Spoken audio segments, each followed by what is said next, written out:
Meu próprio filho me expulsou da casa que eu construí com as minhas próprias mãos. Me olhou no olho e disse que eu não servia mais. Mas o que ele não sabia é que eu tinha uma fortuna guardada. 2 milhões de dólares. Isso mesmo, 2 milhões. Escondidos por décadas. Enquanto ele me tratava como lixo. Ele achava que estava tirando um velho fraco do caminho. Mas estava virando as costas para o único homem que ainda podia mudar o destino dele. E sabe o que eu fiz? Nada. Fiquei calado. Porque às vezes, o silêncio é mais forte do que qualquer grito. E foi no silêncio que eu decidi o que fazer com aquele dinheiro. E com a minha vida. Então escuta essa história até o fim e compartilha com quem precisa ouvir isso. Depois me conta, se fosse você, o que teria feito no meu lugar. E aproveita. Me diz aí, tá me ouvindo de onde? De qual cidade desse Brasil? Meu próprio filho me mandou embora de casa, com uma sacola de roupa na mão e nenhuma explicação. Só isso. Depois de tudo que eu fiz por ele, de tudo que eu aguentei nessa vida, ele simplesmente me mandou embora. Agora escuta essa história até o fim, porque às vezes, o mundo dá voltas que nem o próprio destino consegue explicar. Meu nome é Valdecir. Nasci em 1948, numa cidade pequena do interior de Minas, chão de terra vermelha e céu que ardia no fim da tarde. Fui criado em meio à enxada e respeito. Meu pai morreu cedo, antes de eu completar 10 anos. E minha mãe foi mãe e pai ao mesmo tempo. Criou a gente na raça, lavando roupa para os outros e botando comida na mesa com as moedas que sobravam no fim do dia. Desde pequeno aprendi que nada vem fácil. Comecei a trabalhar cedo, na roça mesmo, ajudando um tio. Depois virei servente de pedreiro. Passei anos debaixo de sol, barro e concreto. Fui subindo devagar, sem pular etapa, até virar mestre de obra. Já ergui casa de rico, escola, igreja, hospital. E a minha própria casa. Essa eu levantei com as mãos, tijolo por tijolo, junto com a mulher que Deus colocou no meu caminho. Marinalva. Marinalva era daquelas que olhava no seu olho e já sabia se você estava com fome ou com problema. Forte, decidida e ao mesmo tempo doce. A gente se conheceu na feira. Ela vendia broa de milho para ajudar em casa. No começo, foi amizade. Depois, amor. Casamos em 1971, com 2 alianças simples e muita vontade de construir uma vida juntos. E construímos. Tivemos 3 filhos, o Sandro, a Beatriz e o Danilo. Criamos os 3 com sacrifício, mas com dignidade. Nunca faltou comida, e quando faltava pra gente, eles nem percebiam. Eu e Marinalva dávamos um jeito. Teve época em que eu trabalhava em 2 obras ao mesmo tempo. Voltava só para dormir. Ela, em casa, fazia mágica com o que tinha. Cozinhava, costurava, cuidava de tudo. Uma leoa pela família. O tempo passou. Os filhos cresceram. Cada um seguiu seu rumo. O Sandro virou comerciante. A Beatriz foi trabalhar em escola. E o Danilo... Bom, o Danilo era o mais novo. O mais mimado. Aquele que nasceu quando a nossa vida já estava mais ajeitada. Nunca passou aperto de verdade. Sempre teve tudo na mão. E talvez por isso mesmo, nunca aprendeu a valorizar muita coisa. Quando a Marinalva ficou doente, tudo desandou. Ela teve um AVC daqueles bravos. Eu larguei tudo, trabalho, descanso, qualquer lazer. Virei cuidador em tempo integral. Era eu quem dava banho, virava ela na cama, dava comida na boca, rezava de madrugada pedindo mais um dia ao lado dela. E os filhos? Vinham, de vez em quando. Beatriz mais. Os outros só apareciam para visita rápida. E foi assim até o último suspiro. O dia em que ela se foi. Foi como se arrancassem metade do meu corpo. Fiquei na casa grande, vazia, cercado de silêncio. Os filhos até vinham no começo. Trazia neto, café, mas logo o movimento sumiu. E aí, o Danilo me chamou para morar com ele. Disse que seria bom, que eu não devia ficar sozinho, que a casa dele tinha espaço. Eu aceitei. Não por mim, mas porque a saudade estava me matando. No começo, tudo era carinho. Café na mesa, netos pulando no colo, até risada no fim do dia. Mas aquilo durou pouco. As conversas viraram silêncio. A nora começou com um olhar atravessado. O almoço já não me esperava. Porta fechada. Voz impaciente. E o Danilo? Sempre com pressa, sempre com cara de quem estava fazendo o favor. Eu sentia. Eu incomodava, mas não dizia nada. Até que um dia, ele me chamou para conversar. Não foi na sala, nem na cozinha.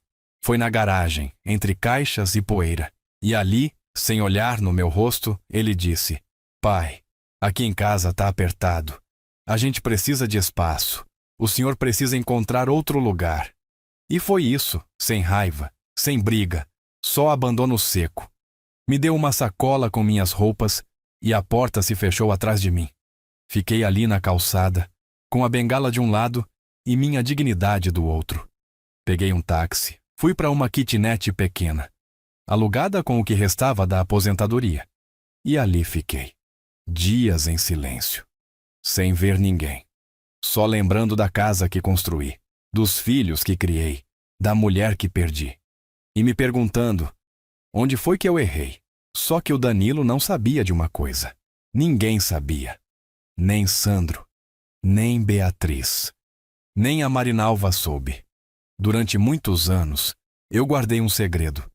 Quando eu ainda era jovem, num trabalho que fiz para uma empresa de exportação, conheci um sócio estrangeiro que estava de saída do país.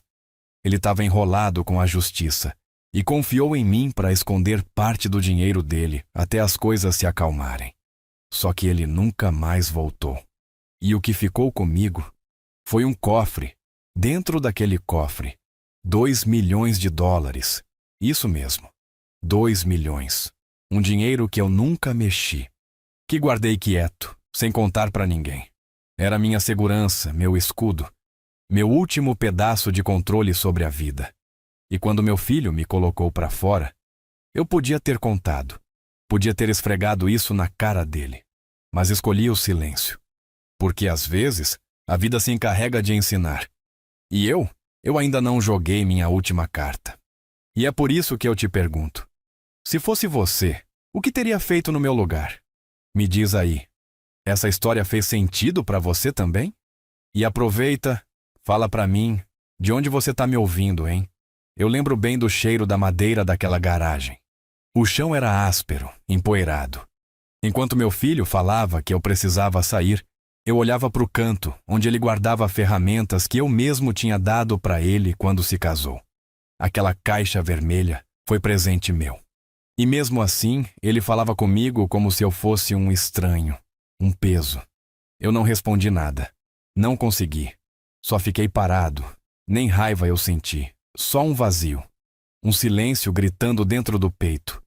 No táxi, olhando pela janela, eu pensava: como foi que chegamos nisso? Danilo era o mais novo. Era o meu caçulinha. Quando era pequeno, ele se escondia atrás de mim nas festas de família. Tinha medo de trovão e só dormia tranquilo se eu contasse história antes. E era sempre eu, viu? Marinalva até tentava, mas ele dizia: quero o papai. E eu ia. Sentava na beira da cama, inventava umas histórias com cavalo, com super-herói, com homem que voava. Qualquer coisa para ver ele sorrir antes de dormir.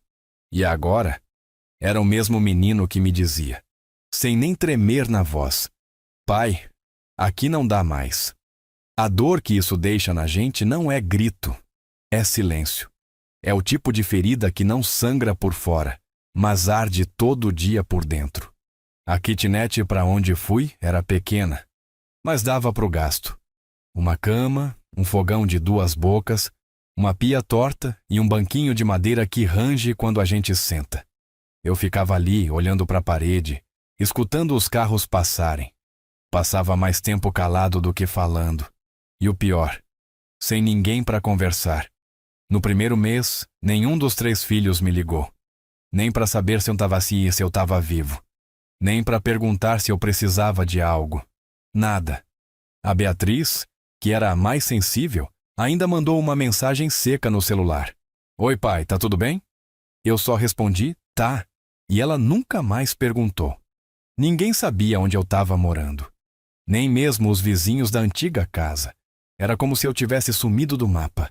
E talvez para eles isso fosse o ideal. Mas eu ainda existia. Eu estava ali, com o corpo cansado, sim, mas o coração ainda batendo. E foi ali, naquele cubículo frio, que eu comecei a lembrar quem eu era. Comecei a andar devagar, fazer meus próprios almoços, preparar meu café. Um dia, coloquei o banquinho na calçada e fiquei ali sentado, vendo o movimento. A vizinhança era simples, mas acolhedora. A dona Lourdes, que vendia empada ali na esquina, começou a me cumprimentar todo dia. Um senhor chamado Ademar, viúvo como eu, puxava a conversa sobre futebol. Aos poucos, fui voltando a viver.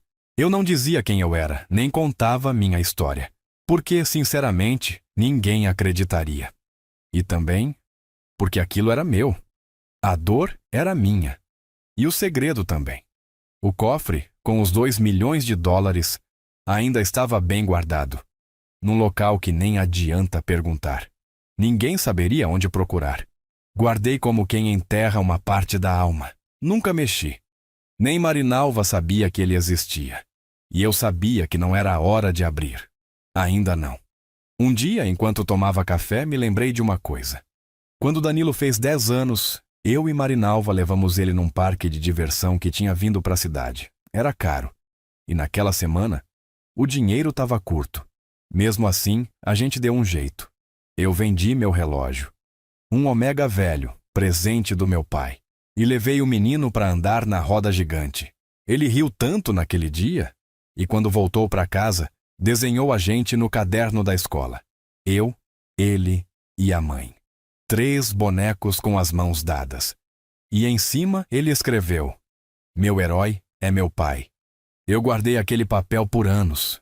E agora, esse mesmo menino me enxotava da vida dele sem nem olhar para trás. Mas a gente aprende com o tempo que amar também é deixar. Eu não ia forçar nada. Não ia bater na porta de ninguém. Eu sabia quem eu era. Sabia o que tinha feito. Sabia tudo o que aguentei por eles. Então, se quisessem me esquecer, que esquecessem. Eu não ia me perder também. Numa tarde de sábado, sentado ali fora, um rapaz veio me oferecer um jornal. O senhor não quer ler, não? É de graça. Peguei. Tinha uma matéria sobre um abrigo que fazia ação com idosos e me deu um estalo. Não que eu quisesse ir para abrigo, mas eu percebi que eu ainda podia ser útil. Eu sabia consertar coisas, sabia construir, sabia conversar. E talvez fosse hora de colocar isso para fora de novo. Na semana seguinte, fui até um centro comunitário ali perto. Ofereci ajuda. Falei que podia consertar cadeira, mesa, torneira. A moça ficou surpresa. Disse que ninguém aparecia lá só para ajudar. Me deram uma caixa de ferramentas e apontaram para uma porta que vivia emperrada. Eu consertei em 15 minutos. No fim do dia, uma criança me abraçou e disse: Obrigado, vô. Aquilo me desmontou e me reergueu, tudo ao mesmo tempo. Foi ali que eu percebi. Eu não precisava da casa do meu filho para me sentir alguém. Eu não precisava do reconhecimento deles para saber meu valor. Eu tinha passado uma vida inteira sendo mais pai do que homem. Agora, era hora de ser homem de novo. No meu tempo, do meu jeito. Mas o mundo é pequeno. E as voltas dele, elas não param. Porque dias depois tocou meu telefone. Número desconhecido. Atendi com voz baixa. Pai, é o Danilo. E o coração parou por um segundo. Quando ouvi a voz dele no telefone, meu coração parou por um segundo. Era como se o tempo tivesse dado um nó. Eu nem sabia o que responder. Fiquei mudo. Do outro lado, silêncio também. Até que ele soltou. Pai, sou eu, o Danilo. Eu respirei fundo. O nome dele ainda tinha peso na minha garganta. Não era ódio, não. Era um tipo de dor que não tem nome certo. Só disse: Tô ouvindo. E esperei. Ele demorou. A voz dele tremia um pouco, como se estivesse engolindo as palavras. Eu sei que o senhor deve estar magoado. Eu só queria saber se a gente podia conversar. Eu fiquei em silêncio. Longo. E depois disse: se quiser vir, eu tô aqui. Kitnet 23, prédio da Farmácia Velha. Só não vem se for pra mentir. Desliguei e sentei. Senti a mão tremer, coisa que fazia tempo que não acontecia. Não era raiva, era susto. Era lembrar de tudo em poucos segundos. Era ver o menino que eu carreguei no colo, virando um homem que me jogou na rua, e agora batendo na minha porta. Fiquei esperando o dia todo. Ele só chegou no fim da tarde. Bateu na porta 2 vezes.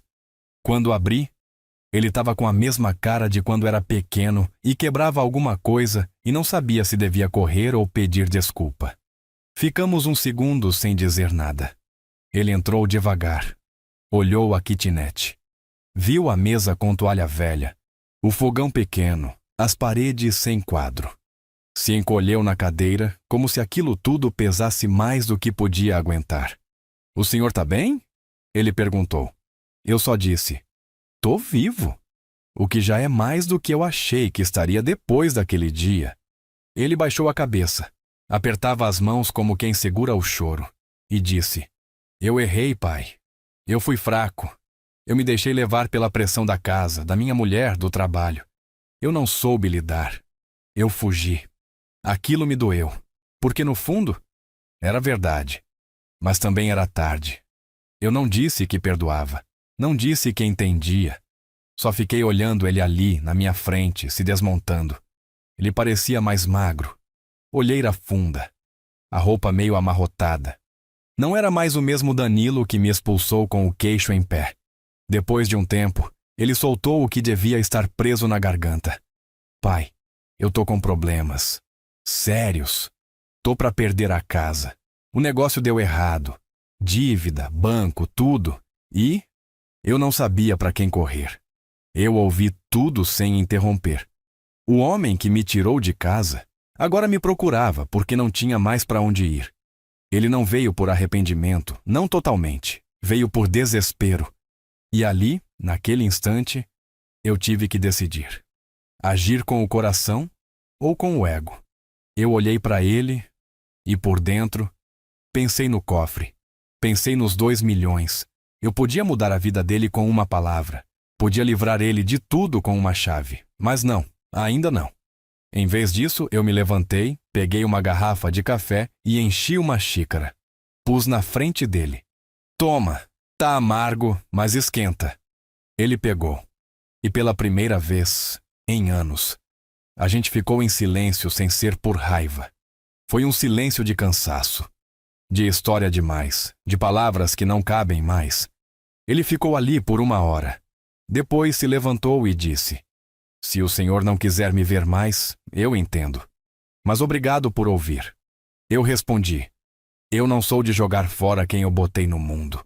Mas agora, cada passo tem que ser seu. E ele foi. Saiu devagar. E eu fiquei ali, com a janela aberta, ouvindo o som do portão lá fora. No fundo, eu sabia. Aquilo era só o começo de outra curva do destino. E dessa vez, quem ia estar no volante era eu. Naquela noite, depois que o Danilo foi embora, eu não consegui dormir. Fiquei deitado na cama, olhando para o teto, escutando o barulho da rua lá fora, o caminhão do lixo passando, um cachorro latindo longe. E a mente não parava, repassava tudo. A garagem, o olhar dele, a voz tremida, o pedido de ajuda escondido atrás da vergonha. E eu pensava, como é que um filho vira as costas pro pai? E depois volta com a mesma cara de menino assustado que tinha quando quebrou a vidraça da sala aos 7 anos. A gente envelhece com a pele, mas certas dores não têm idade. Não importa se você tem 20 ou 70. Quando alguém que você criou com amor te trata como fardo, aquilo marca. Fica guardado num canto que nem o tempo alcança. Mas também aprendi uma coisa com os anos. A vida é mais do que o que fazem com a gente. É o que a gente escolhe fazer com o que sobra. Lá pras 4 da manhã me levantei. Fiquei olhando minha própria cara no espelho do banheiro. As rugas estavam mais fundas do que nunca. O cabelo, mais ralo. Mas o que mais me chamou a atenção foi o olhar. Tava firme. Tinha alguma coisa diferente ali. Era como se eu tivesse voltado a me reconhecer. Como se aquela visita do Danilo, mesmo cheia de dor, tivesse me acordado de um sono longo demais. No dia seguinte, acordei cedo. Fiz meu café forte, como sempre. Esquentei o pão na boca do fogão e sentei na calçada, como já estava virando costume. Dona Lourdes passou vendendo empada e perguntou se eu estava melhor. Eu disse que sim. Era mentira, mas ela sorriu e disse: "Quem tem Deus e café já começa o dia com metade da batalha vencida." Eu ri. E naquele instante, me senti um pouco menos sozinho. O centro comunitário também estava se tornando meu abrigo. Toda semana eu ia lá, consertava uma coisa ou outra, e ouvia a história de gente que também carregava os próprios pedaços. Idoso que foi esquecido, viúva que perdeu o marido e o rumo, gente simples que ainda sorria mesmo sem ter para onde correr. Ali, eu não era o velho deixado de lado. Eu era o seu Valdecir, o homem que sabia fazer as coisas voltarem a funcionar. E só isso já me bastava. Teve um dia, lá no centro, que uma criança de uns 6 anos me puxou pelo braço e disse: "Vô, conserta meu carrinho." Era um carrinho de controle remoto, desses que ninguém mais se importa em arrumar. Mas eu arrumei. E o menino pulou no meu colo como se eu fosse pai dele. Aquilo ali valeu mais do que qualquer dinheiro. Mas naquele dia, quando voltei para casa no fim da tarde, tinha uma carta embaixo da porta. Era simples. Dobrada em 4, sem envelope, com minha letra no topo. Abri devagar. Era do Danilo. Só dizia assim: "Pai, desculpa. Voltar ali foi mais difícil do que expulsar o senhor naquele dia. Nunca pensei que fosse me ver assim. Mas agora, eu entendo o que o senhor passou. E talvez eu também precise aprender a levantar do chão." Fiquei parado com aquele papel na mão. Não chorei, mas senti. Sentir já era muito. Coloquei a carta em cima da geladeira. Fiquei olhando para ela. E pensei: será que ainda tem volta? Será que ainda dá para reconstruir o que ele quebrou? Depois fui até o fundo da kitnet. Peguei a velha caixa onde guardo minhas lembranças. Dentro dela, tudo tinha cheiro de passado. A aliança da Marinalva, ainda com o nome gravado por dentro. A carteirinha do Sindicato dos Pedreiros. As primeiras fotos dos meninos pequenos. Uma cartinha da Beatriz dizendo: "Te amo, papai", com canetinha azul. E lá no fundo, a chave. Pequena, de ferro escuro, com uma fita vermelha amarrada. A chave do cofre. Aquele dinheiro estava lá fazia anos. Nunca mexi, nem em época de aperto. Nem quando a gente precisou vender o carro velho para pagar o tratamento da Marinalva. Porque eu sempre achei que aquele dinheiro não era só para mim. Era para algo maior. Mas agora, talvez estivesse na hora de pensar diferente. Sentei com a chave na mão e fiquei lembrando. Lembrando do dia em que escondi o cofre. Era noite. A casa ainda estava cheia de barulho de criança. Eu e Marinalva tínhamos decidido que esse segredo seria só meu. Eu disse para ela: "Não me pergunta, só confia. Um dia isso vai fazer sentido." E ela confiou. Confiou em mim até o fim. E naquela noite, sentado com a chave de novo nas mãos, eu fechei os olhos e imaginei ela ali, sorrindo, me olhando com aquele olhar que só ela tinha. De calma, de força, de fé. Fiquei assim por um tempo, em silêncio, sentindo ela comigo. E foi nesse silêncio que eu entendi: a vida não termina quando alguém te vira as costas. Ela recomeça quando você para de olhar para trás. Mas também entendi outra coisa. Talvez aquele dinheiro não fosse só para mim, mas também não fosse mais para quem me desprezou. Ainda não era hora de abrir o cofre, mas estava perto, muito perto. E dessa vez, quem ia escolher como usar tudo aquilo era só eu. Tem coisa que a gente faz no impulso, e tem coisa que a gente faz com o tempo. Ir até onde eu escondi aquele cofre. Foi um misto dos dois. Eu acordei cedo, vesti uma camisa que não usava há tempos, Coloquei a chave no bolso e saí andando como quem vai encontrar um pedaço de si mesmo. O lugar ficava a pouco mais de 2 horas dali, numa chácara antiga que um compadre me emprestou muitos anos atrás.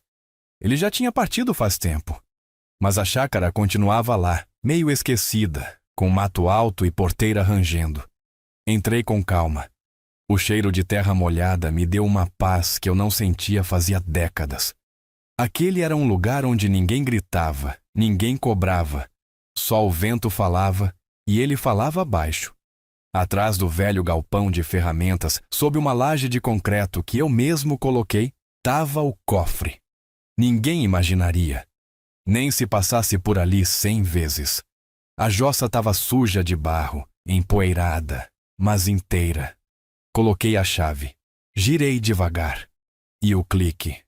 Pareceu o som do passado voltando à vida. Abri.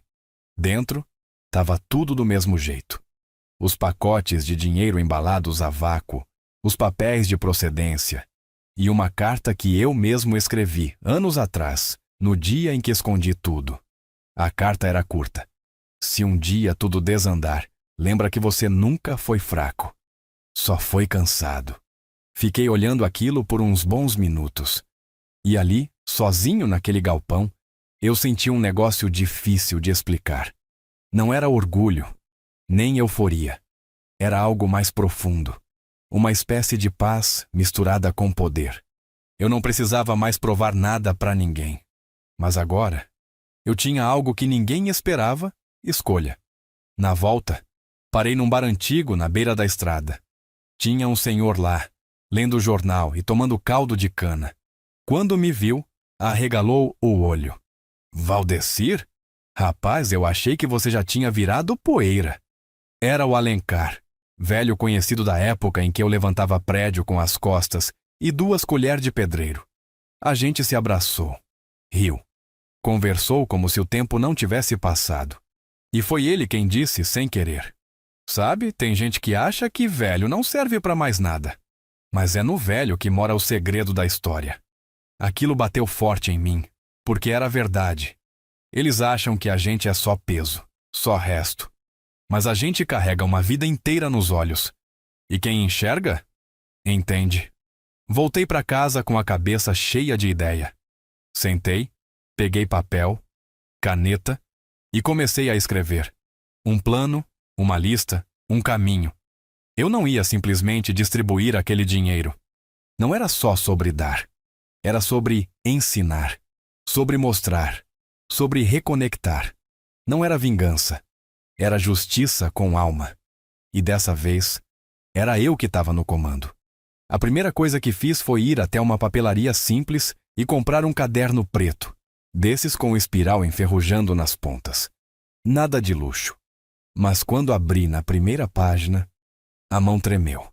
Era como se depois de tanto tempo calado, eu finalmente fosse voltar a dizer alguma coisa.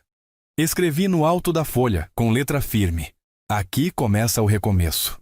3 palavras só, mas com um peso que ninguém via.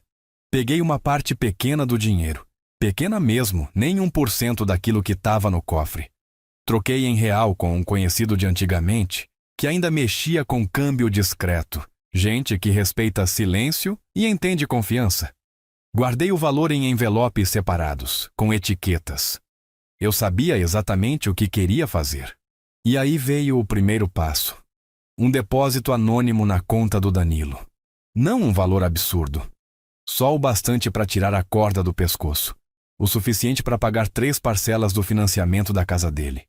Dinheiro limpo, sem nome, sem bilhete. Um respiro. Fiz isso não por culpa, mas porque eu sabia que, às vezes, a gente só precisa de um intervalo entre o tombo e a decisão de levantar. E eu queria que ele tivesse esse tempo. Ele não merecia ser salvo. Mas talvez merecesse a chance de descobrir quem ele ainda podia ser. E sabe o que é mais interessante? Nos dias seguintes, ele não me ligou.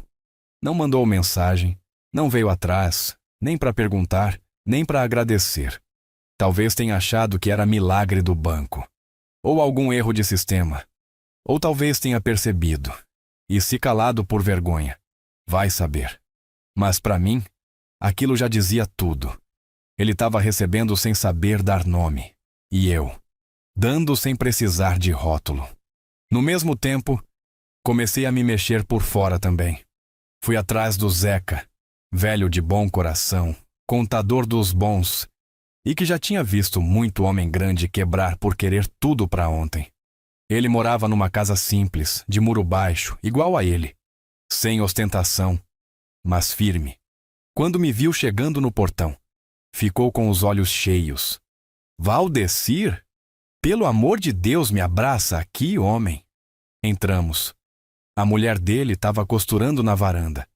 Me serviram café forte, pão caseiro e uma paz que eu não encontrava em lugar nenhum. O Zeca sempre teve aquele olhar de quem vê mais do que os outros. Mostrei o caderno, falei pouco, mas falei com verdade. Zeca, eu tô com um dinheiro guardado. Não é de coisa errada, é antigo, e agora eu quero usar. Mas não para mim, quero ajeitar umas coisas antes de partir. Só que quero fazer tudo direito, sem ruído, sem sujeira. Ele me olhou, quieto. Depois coçou a barba branca e disse: Valdecir, a gente trabalhou com tanto ladrão engravatado nessa vida, que ver um homem querer fazer certo até na hora de dar é um alívio. E riu. Riu de canto, mas com respeito. Me disse que topava me ajudar, que ia me orientar, acompanhar, que podia até montar um esquema para doação em nome de terceiros, se eu quisesse.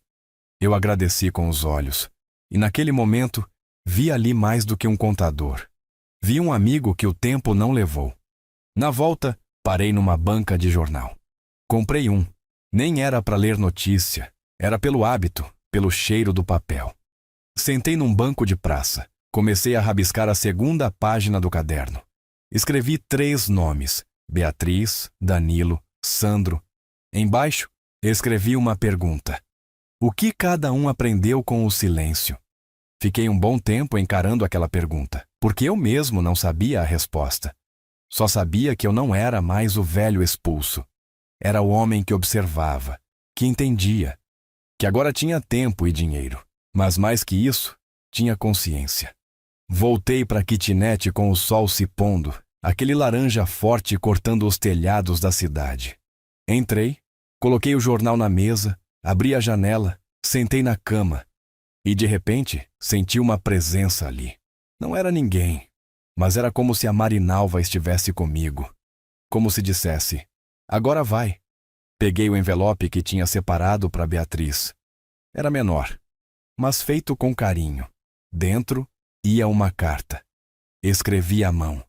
Nela, eu dizia que ainda lembrava do dia em que ela cantou para mim, com 5 anos, num dia dos pais na escola. Ela desafinou, ficou vermelha, mas sorriu no final. Eu dizia que aquele sorriso tinha me sustentado por muitos anos e que, apesar da ausência dela nos momentos mais duros, eu entendia. Nem sempre os filhos sabem o que fazer com a dor dos pais. Guardei o envelope, ainda não ia enviar, mas estava pronto. Por fim, fui até o armário. Peguei a chave do cofre. Segurei ela na palma da mão e pensei: isso aqui, um dia, foi segredo. Agora é ferramenta. Fechei o caderno, apaguei a luz e dormi com a sensação de que, dessa vez, era eu quem estava puxando as cordas.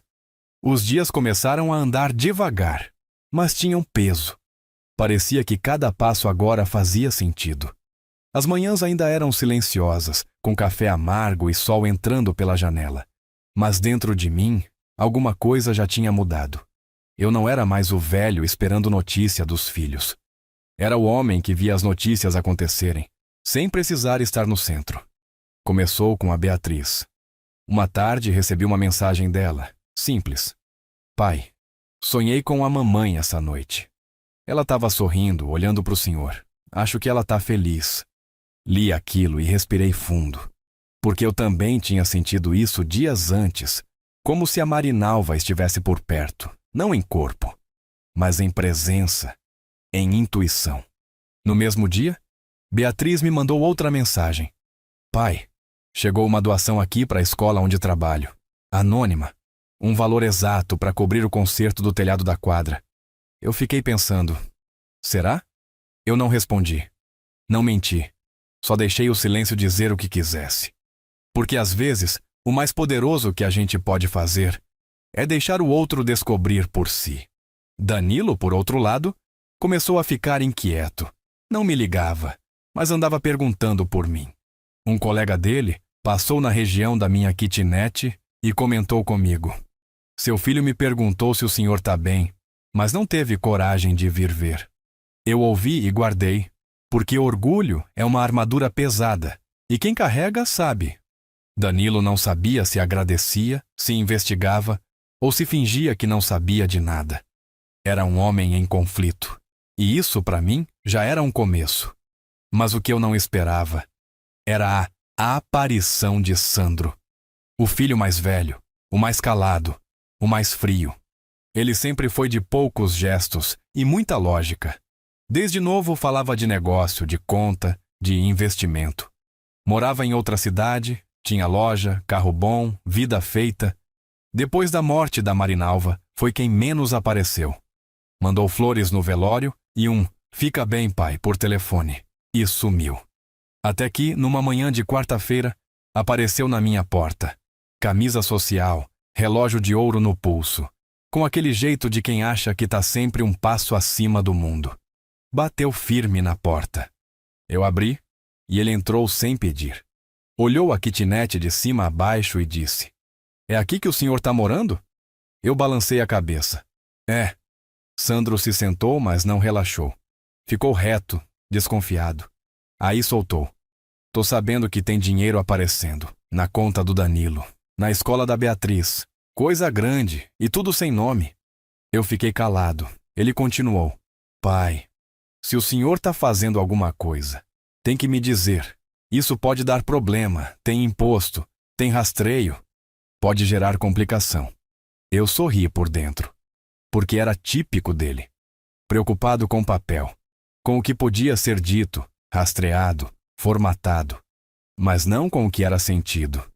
Aí eu olhei para ele e disse: "Sandro, se a sua preocupação é o dinheiro, pode ir embora, tranquilo. Tá tudo certo.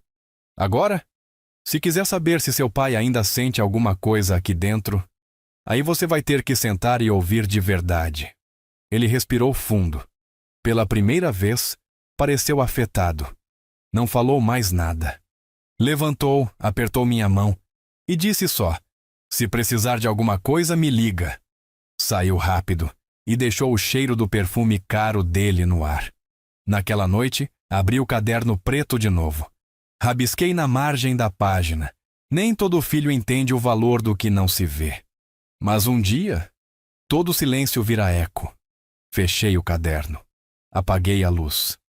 Porque o que eles ainda não sabiam é que tudo aquilo era só o começo. Quando decidi reunir os três, não foi por vingança, foi por encerramento, por dignidade, por verdade. Eu já tinha feito mais do que qualquer pai faria no silêncio. Já tinha ajudado, perdoado, refletido, mas tinha algo em mim pedindo para encerrar aquele ciclo de um jeito limpo, de frente, com olho no olho, sem mágoa na garganta. Só verdade. Escolhi um restaurante simples, um desses que serve arroz com feijão de verdade, carne acebolada, pudim de leite na bandeja gelada. Chamei o garçom e pedi uma mesa redonda, sem ponta, porque eu não queria chefes naquela noite. Queria igualdade. Pedi também 3 envelopes. Deixei na minha frente fechados, alinhados como se esperassem pela hora certa. Cheguei primeiro. Sempre cheguei primeiro na vida deles. Em tudo. Nos aniversários, nas reuniões da escola, nos dias difíceis. E naquela noite, mais uma vez, fui o primeiro a chegar, com o coração firme, mas a alma rodando lembrança atrás de lembrança. Beatriz chegou com os olhos marejados, me abraçando antes mesmo de dizer boa noite. "Pai, só de você ter chamado a gente." E não terminou. Só apertou minha mão. Danilo veio em seguida, mais calado que o normal. Sentou do meu lado, mas sem olhar muito nos olhos. O aperto de mão dele foi tímido, mas existiu. E isso já era muito. Por fim, Sandro entrou. Camisa engomada, perfume caro, postura firme. Sentou como quem vai negociar um contrato. Mas não disse nada. Todos sentados. 3 filhos, 3 histórias, 3 ausências. Mas ainda... filhos. Eu respirei fundo. O silêncio da mesa dizia tudo o que as palavras evitavam. Peguei minha xícara de café, dei um gole e comecei. Vocês não precisam me pedir desculpa, nem me explicar nada. Eu já entendi. Entendi nos dias que passei sozinho. Entendi quando olhei no espelho e me vi como ninguém mais enxergava. E entendi que perdoar não é esquecer, é decidir não carregar mais o que pesa demais. Beatriz chorava em silêncio. Danilo apertava os punhos. Sandro, por um segundo, perdeu a pose e mordeu o lábio. Eu continuei. Eu fui pai como pude. Nunca fui perfeito, mas fui inteiro. Dei minha saúde, meu tempo, meus planos, para vocês. E quando a vida me deixou sem a Marinalva, eu esperei que vocês segurassem minha mão. Mas vocês soltaram, cada um do seu jeito. Uns por medo, outros por vergonha. E um por frieza. Olhei nos olhos deles, um por um, sem gritar, sem acusar, só dizendo o que era preciso. Não tô aqui para cobrar, tô aqui para fechar e para abrir outra coisa, porque apesar de tudo, eu continuo aqui. E mais do que isso, continuo sendo o pai de vocês. Puxei os envelopes. Entreguei um para cada um, com calma. Disse: esses envelopes têm pedaços da nossa história, têm lembrança, têm ensinamento, têm verdade. Leiam quando chegarem em casa, não joguem fora, porque ali tem o que o tempo tentou apagar, mas não conseguiu. Eles seguraram os envelopes com as mãos trêmulas. Danilo olhou o dele como se fosse vidro. Beatriz levou o envelope ao peito. Sandro o colocou sobre o colo, ainda sem abrir expressão. Danilo tentou falar. Pai, eu não tenho como... E a voz dele quebrou. Eu ergui a mão devagar. Filho, não precisa se explicar. O silêncio já me contou tudo. Beatriz segurou minha mão por baixo da mesa. Forte. Com culpa, sim, mas também com amor. Eu olhei para ela e sussurrei. Você voltou. E isso já é perdão bastante. Sandro se levantou. Pai, eu fui o que mais me afastei. Eu sei, mas eu tô aqui. E se isso ainda vale alguma coisa? E pela primeira vez na vida, ele me abraçou de verdade. Não o abraço formal de sempre. Um abraço de quem reconhece que falhou e quer fazer diferente. O jantar foi calado, a comida mal tocada. Mas o que foi servido naquela mesa foi o que faltava: verdade. Verdade crua, sem açúcar, mas com presença. E presença, meu filho, vale mais do que qualquer palavra bonita. Quando eles foram embora, um por um me abraçou. Danilo chorando. Beatriz, em silêncio. Sandro, com os olhos vermelhos e sem pressa. E eu fiquei ali, sentado, olhando os 3 partirem juntos, como há muitos anos eu não via. Voltei para casa devagar. Cada passo era um alívio, um peso a menos no peito. Quando entrei na kitnet, fui direto até a mesa. Peguei a chave do cofre, coloquei sobre o caderno preto. E ali, sozinho, falei em voz alta. Agora sim, acabou o segredo. Começou a escolha. No dia seguinte ao jantar, acordei cedo. Fiz meu café como sempre.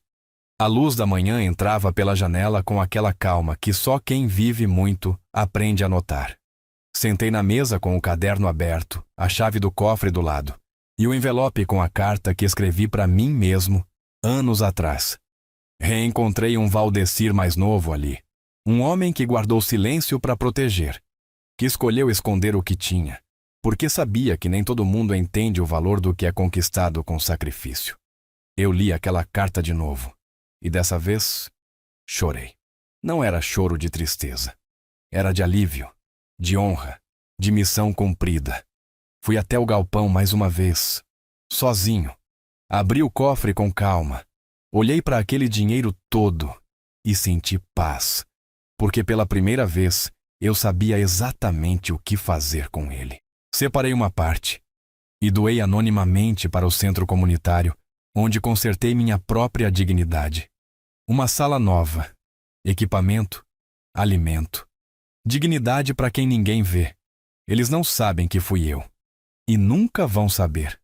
Mas todo dia, quando alguém sorrir ali dentro, uma parte minha vai estar presente. Outra parte deixei investida com o Zeca, sob um contrato simples, limpo, onde os rendimentos mensais vão direto para 3 contas separadas: Beatriz, Danilo e Sandro.